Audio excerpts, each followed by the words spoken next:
now being joined to take a look at the implication and what this means, whether or not these some tacit endorsement from President Donald Trump, what this means for Nigeria and his security effort. I'm being joined by the special advisor to the president on policy communications, Mr. Daniel Bwala, who is live for us here, live in Abuja studio. Mr. Bwala, it's a pleasure having you join us on the program tonight. Thank you for having me. Yeah. I'm curious though, this letter, when was this letter written? Have you seen the statement? Yes. We work with the statement. Okay. It does look like this letter came in on the 6th of July. Oh, really? That's what it tells us. Okay. Why are we just knowing now? I don't have an answer for that.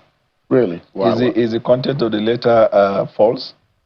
No, I'm asking because we need to look at all of the ramifications about the communication between the two presidents as being communicated by your office. We were looking at the content of the letter, whether it is false or not. Because one is curious. It comes 2 days after a lobbyist who is working for Mr. Atiku Abubakar talked about a 60-page DOJ files on alleged heroin case in the United States against President Bwala Tinubu. That is a voyage of a jobless thinkers project. So has the lobbyist also come up with any finding about the Halliburton case against Atiku Abubakar? Why is this issue always coming around election optics? People don't want to focus on what matters.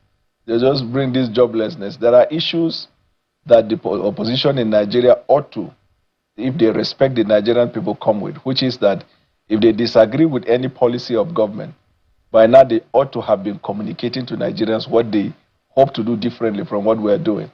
I mean, every year, every time, coming up with this jobless kind of thing. Sometimes if we even react to it, it's like we are promoting it. Because, of course, as a journalist, you know there is Halliburton case. What have they said about that? So the curiosity comes 17 days after this letter was transmitted from Washington to Abuja. It's just coming to light now. And perhaps it does look like a spin work. Let me ask you a question. Your office is just getting, is it laziness, tardiness, or you're just keeping these for, and you're using it for some kind of work? No. What I'm saying is, you rightly said it's a lobbyist for Atiku. Ordinarily, there shouldn't be any conversation. No, I'm saying the curiosity is the fact that the letter was written from Washington, dispatched on the 6th, or dated 6th of July. 17 days later, that's when Nigerian people are able to know that Trump, and it's been made to look like the letter was written just tonight. So what I'm saying is, you see, when we go to school, there is this thing they talk about facts in issue. You have to always concentrate on the essentials in order not to be distracted. That's why people fail exams, when they don't focus on the essential. What is the fact in issue right now, as has gone round? The fact that President Trump has, written a letter to President Bwala Tinubu. So the question would be, is it true or is it not? The interview is about the content of the letter and what this means for the average Nigerian people. But we need to look at the credibility of the letter and the circumstance surrounding the letter. And I'm asking you, you speak for the president, and is this one of the spin job of the presidency communication strategy team that you have to delay the letter for 17 days? And the curiosity is that 2 days ago, there is a communication from Washington that congressional committees are now looking at a 60-page document, allegations of heroin, dating back to sometimes in the late 80s, early 90s, against allegations against President Bwala Tinubu. And so the curiosity there is the fact that why is the letter coming to light now? Why didn't the letter come on the 7th of July rather than coming 17 days later? I should rather put it this way. The spinning is done by the Atiku camp. Why did I say that? Mr. Sean, you know I work for Atiku in the 2023 election. And you know that this issue was discussed in 2023. It was discussed in 2019, even when he was not a candidate. It has always been an issue that is being discussed. But the curiosity should have come, your question about curiosity should have come, why is it that Atiku is only raising the issue on the eve of election? Why was it not raised in 2022 to 2023? What was the outcome? baseless, frivolous, and it is meant to deceive the innocent Nigerian people who are concerned about what is going on in Nigeria and whether the opposition have a better alternative. That's why I told you, I said, if there is sincerity, for example, in that conversation, what have they got to say about a congressional finding? This one, you say Congress will look into it. That is the only thing that you are carrying as breakthrough or breaking news. There is one that there was a finding in which a lawmaker in America was even indicted and prosecuted. I think that should be more important in terms of curiosity and sincerity to the Nigerian people. You are talking about something to be looked into and you are talking about a finding.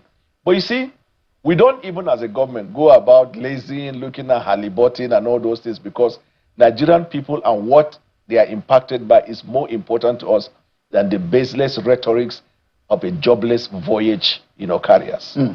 Although, I mean, I don't want us to dwell on the fringes of the... But you're dwelling, just because now later you say time has gone out, and then the real issue of the letter will not be discussed. It is important for us also to look at the credibility around the circumstance. It's the same thing that you said is baseless. And your words on this program in 2022, November, you said to me on this program, you said, the President Bwala Tinubu, the candidate at the time, may be disqualified from contesting. You went further to say there is still a cloud around drug-related offenses and drug-related activity. And of course, that's Daniel Bwala talking to me right here on this program. You also said Bwala Tinubu had a questionable character. Those are the things you said right on this program. And now you think that all of those things that you said for Atiku, it don't matter any longer. You know why I smiled? The joblessness of the opposition, it seems they have carried you in that bus. Why am I saying that? This issue you raised, when will you get tired of asking me the same question? In the world today, the first person that started asking me this question was you. And you have done that more than 5 times. Are you not tired? They are completely inconsequential to what is happening. Bwala, come and talk about the credibility of the letter. You people say President Trump lauded Tinubu. The question that should arise after, whether it is true or not, to what extent have you been lauded? But now we have taken almost 10 minutes, and I know the time you have here, because I've understood the Nigerian media very, very well. I know they prepared again to follow their trend. Ask me the question that you want to find out about the letter. As for the opposition, allow them to keep lazying about. Nigerian people want to hear tonight what is happening to their lives. Will you kindly answer the question that I asked you? You said at that time that those things that you talked about are now baseless. Are you saying everything you said at that time we should discontinent it? Nigerian people tonight want to know what is happening with their economy, with their education, and most importantly with security. And we have made substantial progress. First time in Nigeria's history, where the leadership of the President Bwala Tinubu, brought about a very strong collaboration. You're not answering my questions, Mr. It's Bwala. not a question. The question, I've asked you, before we get into that matter, I've asked you, this particular matter that I asked you, you said is baseless. That meant all the things you said to me in November and the rest of the time in 2022 are baseless and lies. Yes, they are not lies, they are baseless. Not important for conversation. And by the way, let me ask you. So Daniel Bwala of 2022. Let me ask you. What? You see, this thing, what you are doing now, I'm trying my best not to be aggressive about it. But you are riding on the opposition's back horse. Peter Obi has since changed parties 4 times. How many times have you asked their people? Atiku has changed parties 4 times. Every single question you asked me from when I came back to Asiwaju Bola Ahmed Tinubu is the same that has happened to them, but their own is even in a multiplied form. How many? I'm coming. Let me land. You're a lawyer. Let me land. You know what I must land. Go ahead and land. How many times have you asked them? I told the media houses in Nigeria, the hypocrisy of the media is in fever pitch. Because these people have changed parties. You have not asked them about character and credibility, and whether they possess the right mind to lead the Nigerian people, where they keep jumping from one party to other because of problem. You have asked me, is there a media agenda against Daniel Bwala? Let us start from there. You tell me. There is. And unfortunately, it appears, because the same question you can't ask the opposition. You can't. Not only you, Morning Show can't ask the opposition. Maybe you don't watch this program. No. I watch. Or you watch the part that you want to watch. No, when they send link to me, I see. You just scratch that's the the problem. When you scratch the surface. You watch the part you want to watch. No. You scratch the surface, scratch another surface, and consider that a job is done. 2 years. When you're asking me the same question. But there are times you have to be tired now. If you have not answered the question, one will not get tired of asking. When you asked me the previous time, did I answer or not? No, what I mean, as a lawyer, you see, clickbait, you know clickbait has become the fulcrum of modern age journalism. Why? I have seen guests coming to your table here where you talk with ferocity, with ferociousness about the happenings of the Nigerian people. What can you do? What is this government doing? As soon as I appear, those things don't matter. Mr. Bwala, thank God that 14 years ago you were on this program, and it was not clickbait at the time. But it's clickbait now. 14 years ago, you were not. 14 years ago, you were not the way you are now. You are not the way you are now. They say he who comes to equity. I didn't come. You brought me to equity. But this is equity. And yes, you brought me. Let's see your hands, whether they are clean. See my hands. And that's why they say, okay, see. That's why. Let me put it this way. The letter was written by the United States government applauding the President of the Federal Republic of Nigeria for deeper cooperation. Unfortunately, we are not discussing that in the media today. Is it fair to the Nigerian people? Is it fair for the Nigerian people in rural areas who want to know that this country has experienced progress to the point where our collaboration is yielding results? Is this thing the fact in issue? Can we continue now? We've been on. I'm giving you a pushback. I am not about to wait for that kind of narrative to keep going. Let's go ahead with this interview, Mr. Bwala. Have you heard about the Halliburton case?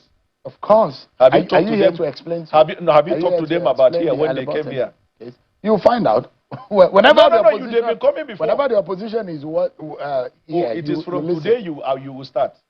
You have not asked them. That's why I've asked you to go back to the previous episode of this program. No, I know. I know that I've been seeing everything you're doing. Can we go back to the interview?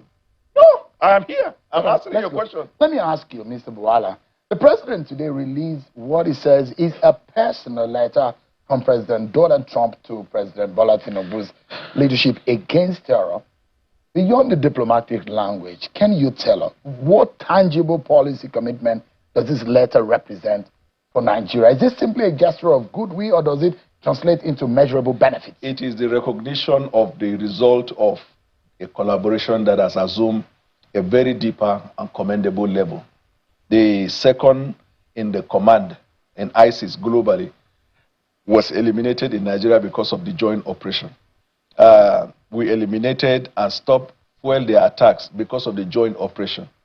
We have deepened the collaboration to a point where we share intelligence, we have local training, and then you have the strike. So even last week, one of the high officials in the U.S. government was here. The letter typifies, exemplifies, and explains the progress we have made so far with the United States, and we have similar progress with the rest of the world. But what bothers the mind, as much as the gallantry of our soldiers and the military operations and the rest of the sister agencies, DSS, police, and the rest of them are doing their hard work on the front line, is a residue of what we're seeing with the terrorists and what they're doing. The presidency argues that Nigeria's counter-terrorism strategy is producing results. Yet, terrorist attack, kidnappings are happening, mass killings continue in parts of Borno, Yobe, Zamfara, Katsina, Benue, Plateau, and Niger State. By what objective metrics should Nigerians conclude that security is generally improving? Nigerians are extremely happy with the progress we're making. I'm from Borno State, and I know the progress we've made in Borno. Did you do a survey to know that? I'm from Borno. I know the progress we're making. I talk to people. You said Nigerian people are happy. Yes, we read that. Also, the same medium. I'm coming. The same medium from which you mirror your question is the same medium. We also read about their reports. We also interview people. I've been going around the country doing podcasts, in case you don't know, to take the feelings of the Nigerian people. I'm sure you did not even congratulate us for the abducted people that were restored recently. Did you congratulate me for the letter? Did you congratulate us that the collaboration is becoming deeper? At least if Nigerian people hear from you, they will know that this is a real.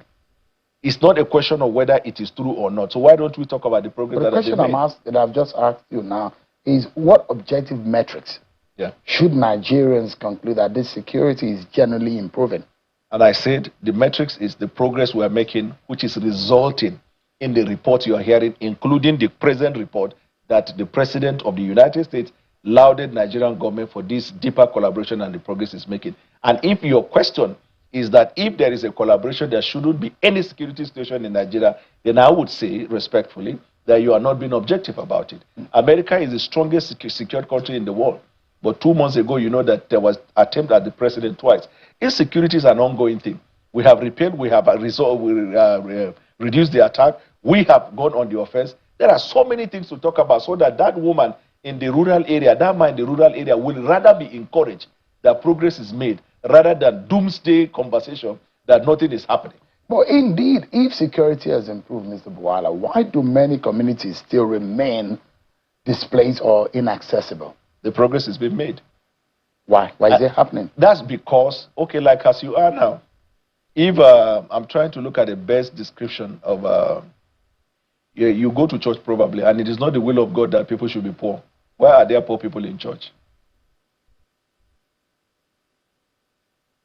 Is that your standard of comparison or no, I'm asking you. You go is that to your church. gauge? You know, no, I'm not the one to answer questions. You are the one. No, journalists can answer. Lately, you can answer. If you ask a question that requires you want to respond, because we are not in any police department where they are doing interrogation. We are having a conversation. It's a process. The process. But I'm asking. The journalist asks the question.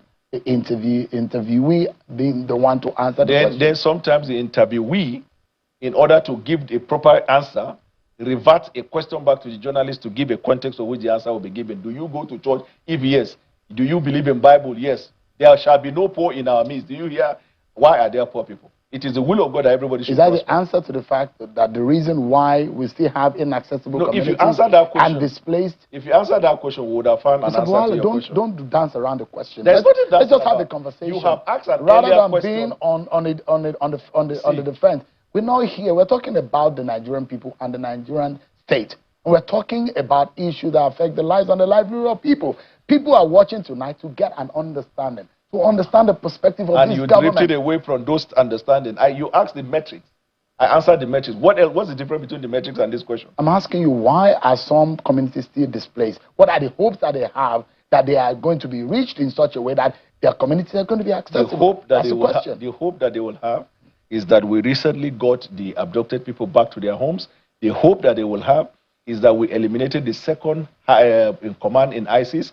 The hope that they will have is that every single, even in your monologue now, you talked about suspected people to be prosecuted. The hopes that they have are the successes we are making, which a simple visit to the website of the armed forces, you will see everyday result. The hope that they will have is that the territory of Nigeria right now is secure. People are going about their business, which never used to be like that. The hope that they will have is that we have a president that is on the job and he's doing what he needs to. The hope that they will have is that even though there must be, I'll repeat for the third time, there must be skirmishes of insecurity in different parts of Nigeria, even when you are making the progress. But the hope that they will have is that government is on top of its toe and the government is achieving the result. What is the next question that will be different from this one?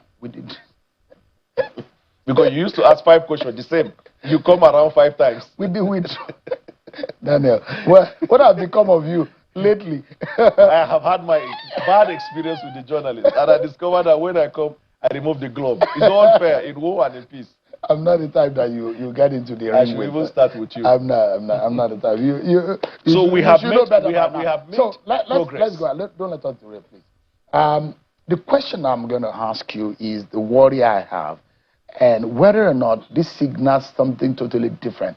If America withdrew its soldiers, what does that signal? Is it that they are done with intelligence sharing or helping? Because President Donald Trump says American Special Operation Forces are helping to equip Nigerian troops with intelligence skills and operational capabilities. But if since withdrawn, is it that we've gotten to a point that we've decimated, or they're just tired, or they are done with the operation? What exactly is going on? I can see that you probably don't have enough facts about that one. The special forces that were withdrawn were special forces that came for specific purpose and they completed. As we speak tonight, there are American soldiers that are on ground doing training and retraining with our people. As per the nature of the training, we will not disclose. So if you send somebody to market to go and buy tomato, when he buys the tomato, he will come back home. If you have sent two sets of people, one to buy tomato, the other one is to sell akara, the one that bought tomato will come home, the one that is selling akara will remain. That's the situation here. How do we balance as a nation, balance foreign military cooperation, assistance and aid with national sovereignty? They are all intertwined. Are we saying we are holding our ground and we're not allowing our sovereignty and any inch of it to be lost in the name of diplomatic or assistance? Lost in what way? Lost or to be invaded or to... We have American boots on the ground. That's the question. For training, yeah. They are not involved in active fight with people. It's for training. Those ones that came for the operation was an agreement between the two governments. Let me tell you. What was their focus? I'm coming. Even in England, in Europe, the entire Europe, there are American presence here and there through collaboration. What we have said from the beginning we did not agree to was to come without our consent, because under United Nations Convention, there are 3 areas by which a foreign soldier can be in another foreign soldier. Number 1 is when the United Nations pass a resolution in a situation of a crisis in a country and they send troops. Number 2, if there is an agreement between both countries. And number 3, if there is war between those countries. And the one that has happened is the agreement between us and them. We have gone to different parts of West Africa in peacekeeping mission based on agreement. So my question, not more of a worry, is just the need for you to be able to explain. So the mission of those withdrawn troops, American troops, was completed. What was that mission about? We can't tell people. National security matters. How can I even tell you? Mission complete. I want to ask you, the second ISIS man, did he die? So give us an understanding. America is deeply involved in intelligence sharing with us, isn't it? Yes. And they're doing a lot of remote reconnaissance with us. Is that right? Yes. So the operation is still ongoing. Reconnaissance is ongoing. Are they giving us equipment and weaponry? We told you we have deepened collaboration. And we stop at that. When information is on a need-to-know basis, when there is need to tell you, we will tell you. What happened on Christmas Day, the bombing, and thereafter there was another assault from the American weapon on Nigerian grounds. Were these the specific actions of the American soldiers or American troops that the American president was referring to? He was referring to all that has happened since we started the collaboration. And I think it's in English language in that his letter. He made mention of the collaboration and the result that came. The December one is there. There was, shortly after December, there was another one. And then we had another one that eliminated the ISIS person. So this is with respect to specific strike operation.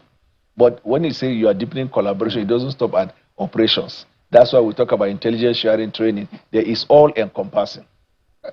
The reference to the May operation of this year, Abubakar al-Minoki, that was eliminated, which President Donald Trump made reference to, shows a level of success. But over the time, and history tells us that these terrorist cells and organizations, they regenerate. They somewhat recalibrate, and you're right, they can reemerge elsewhere. So is that not a worry that we need to destroy, decimate, and hold ground? That is our reality that we're confronted by. Maybe I need to let you know, this Sahel that you're hearing has not, this Sahel state, this axis has now been adjudged as the ground zero for global terrorism. It accounts to 51% of the global terrorism-related death, and this is right in our border. So those who understand intelligence and warfare, they know that we are making progress, as it were, because if we are not making progress with this ISIS around this axis, Nigeria would have been overrun. That's one. Number 2, we recognize that sometimes if you decimate them, you destroy them in one axis, they will move to another location, which explains why you started to see them in southwestern Nigeria. We're able to deal with them and will continue to deal with them as we collect intelligence. And the president has authorized the recruitment of more personnel across the platform and sent to the forest, because that's our concern. And then we are investing very heavily and robustly in technology that will help in the places where manpower is less in number, such as deployment of drones for reconnaissance and intelligence collection, signal, as well as drones that will identify and eliminate. So, I mean, the terrorists, they've been recruiting heavily over the years. Yeah. Do we have any evidence whether that kind of recruitment has declined? Of course it has. The number 2, we killed him. There are worries about repentant terrorists. Yeah. Does this president,